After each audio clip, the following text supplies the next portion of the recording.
India में यही है।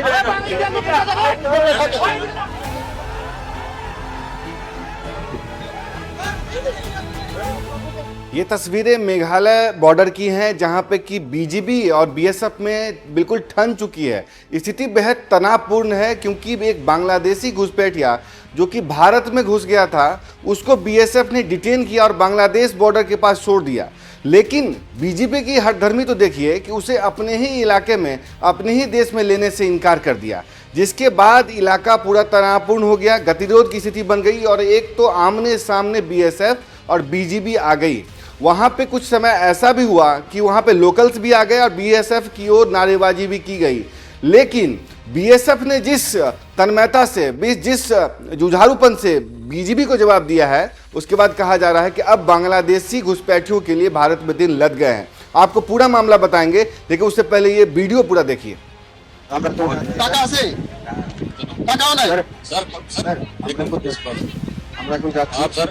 जाने दो, इधर नहीं आने देगा और हाई लेवल की मीटिंग उसके बाद आप राजनीति जानिए जान, ठीक है। चलिए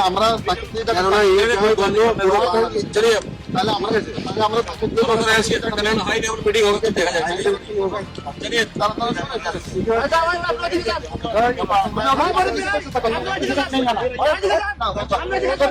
इंडिया में यही है।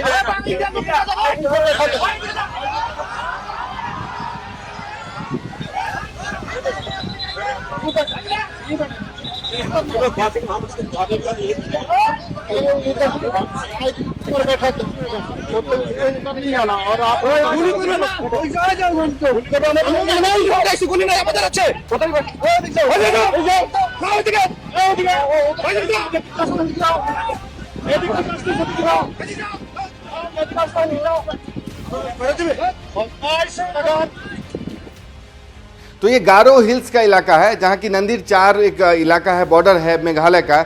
वहाँ पे एक बांग्लादेशी घुसपैठिया जो है कि अवैध रूप से इंटर हो गया था।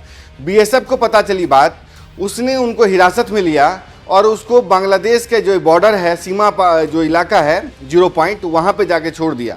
लेकिन बीजीबी जो है लगातार ये देखा जा रहा है कि अपने ही लोगों को लेने से इनकार कर रही है।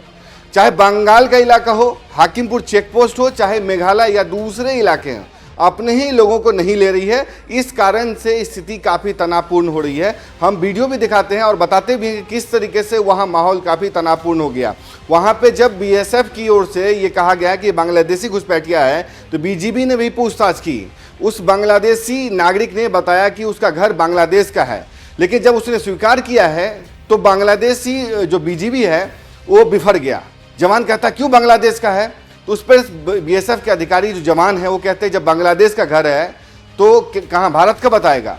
वे तस्वीरें जो और भी आ रही हैं उसमें भी सामने आ रही है कि किस तरीके से बीजीबी के दूसरे जवान जो हैं अपने लोगों को ही लेने से मना कर रहे हैं और भारत की ओर वापस धकेलने की कोशिश कर रहे हैं। कुछ दिनों से ये भी प्रोपेगेंडा चलाया जा रहा था कि भारतीय बीएसएफ जो है बांग्लादेशी नागरिकों को वहाँ धकेल रहा है या किसी दूसरे नागरिक को धकेल रहा है, जबकि सारे घुसपैठिए हैं, इन्फिल्ट्रेटर्स हैं, जिसको कि पकड़ा गया है, जिनके डॉक्यूमेंट फर्जी पाए गए हैं, उन्हीं को एक तरीके से प्रत्यर्पित किया जा रहा है। आपको पता है कि भारत सरकार की एक नीति है कि जो भी अवैध घुसपैठिया है उसको डिपोर्ट किया जाएगा।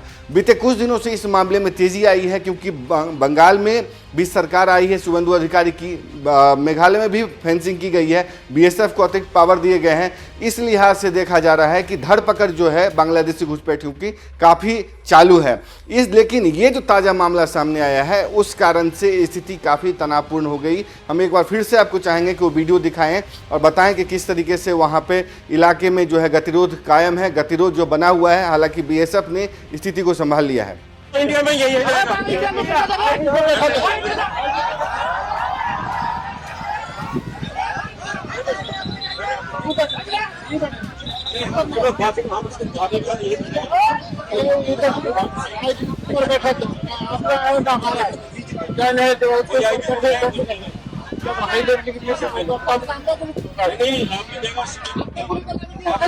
अपने नहीं है।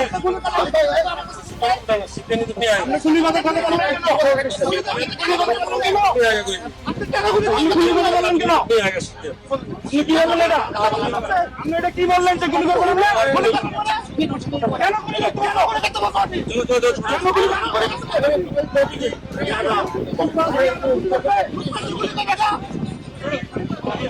ठीक है आप आज भी बता ठीक है फैसला होगा तभी होगा नहीं आना और आप गुली गुली नहीं আমাদের আছে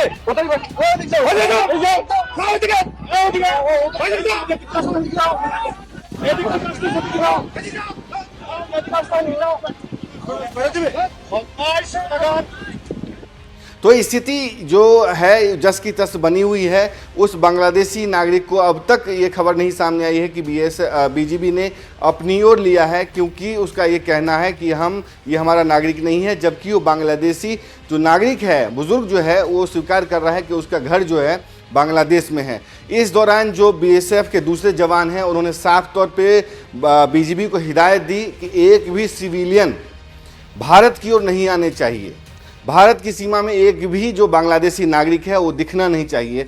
सख्त तौर पे जवाबी दे दी गई। स्थिति इतनी तनावपूर्ण हो गई कि ऐसा लगा कि बंदूक तक तानी जा रही है, बंदूक तक उठा लिया जाएगा, लेकिन बीएसएफ के जांबाज जवानों ने, समझदार जवानों ने स्थिति को संभाल लिया।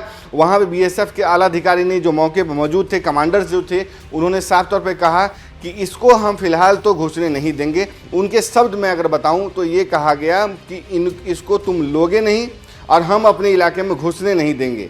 साथ ही साथ ये भी कहा गया कि एक भी सिविलियन जो है हमारी सीमा में दाखिल ना हो, इस बात का ख्याल रखना, यानी कि सीधी चेतावनी और सीधे तौर पे चेता दिया गया।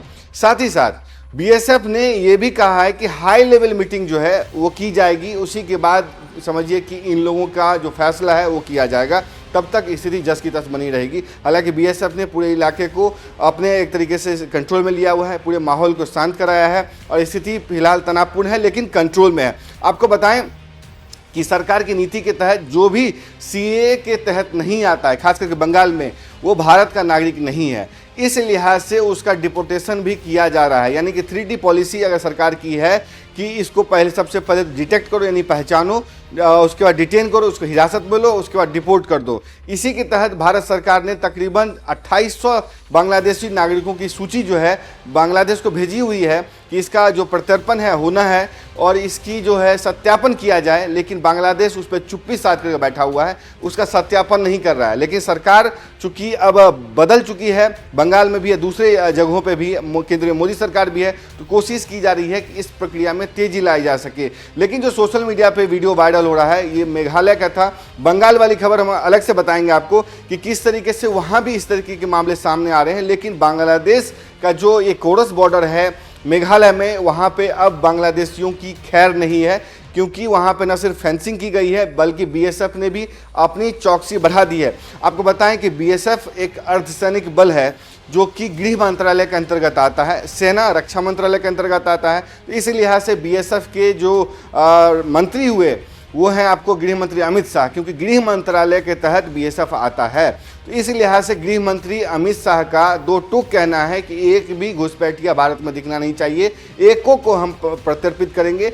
इस लिहाज से बीएसएफ को ये मैंडेट दिया गया है कि किसी भी कीमत पे बांग्लादेशी घुसपैठियों को भारत में रहने नहीं दिया जाए।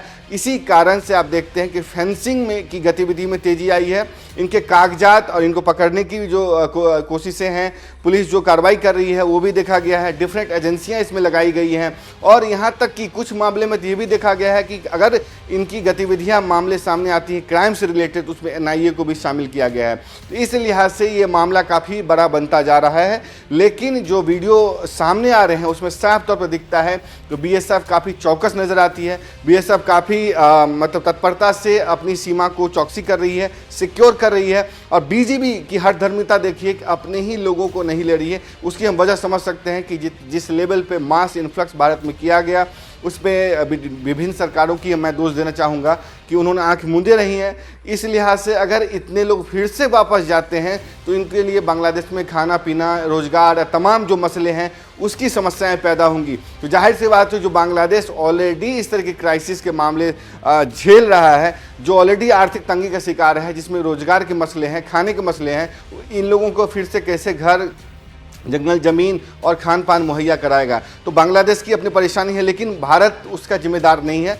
भारत किसी कीमत पे बांग्लादेशी घुसपैठियों को नहीं रहने देगा, ये भारत सरकार की ऑफिशियल पॉलिसी है। लेकिन अब जो बांग्लादेश में नई सरकार आई है तारिक रहमान के नेतृत्व में, भारत सरकार की कोशिश है कि कैसे एक कोर्डियल रिलेशन बना करके इनका प्रत्यर्पण किया जाना चाहिए, क्योंकि भारत ऑब्लिगेटरी नहीं है, भारत पे ऑब्लिगेशन नहीं है कि भारत किसी भी बांग्लादेशी घुसपैठियों को, रोहिंग्या को अपने यहाँ रहने दिया जाए, क्योंकि भारत में सिग्नेटरी नहीं है। रेफ्यूजी और जो दूसरे शरणार्थी कन्वेंशन है उसका भारत सिग्नेटरी नहीं है। तो भारत किसी कीमत पे इन लोगों को नहीं रहने देगा। लेकिन अब जो है जिम्मेदारी जो है बीएसएफ के ऊपर है, कैसे इसको डिपोर्ट करती है, कैसे इसको सिक्योर करती है, किस तरीके से इनको अपने यहाँ रखती है। लेकिन जो ताज़ा मामला बांग्लादेश बॉर्डर जो है मेघालय का साउथ गारो हिल्स वहाँ का है, नंदीचार जो इलाका है वहाँ का है, वहाँ पे स्थिति फिलहाल तनावपूर्ण बनी हुई है। लेकिन बीएसएफ ने कंट्रोल में ले लिया है पूरे मामले को। अब देखा जाना है कि हाई लेवल मीटिंग में क्या कुछ होता है। आप इस खबर को कैसे देखते हैं, और जो बीएसएफ और सरकार जो निगरानी बढ़ाई है और डिपोर्ट किया जा रहा है उसको कैसे देखते हैं? अपनी राय जरूर दें। तब तक के लिए देखते रहें एनएमएफ न्यूज़। नमस्कार।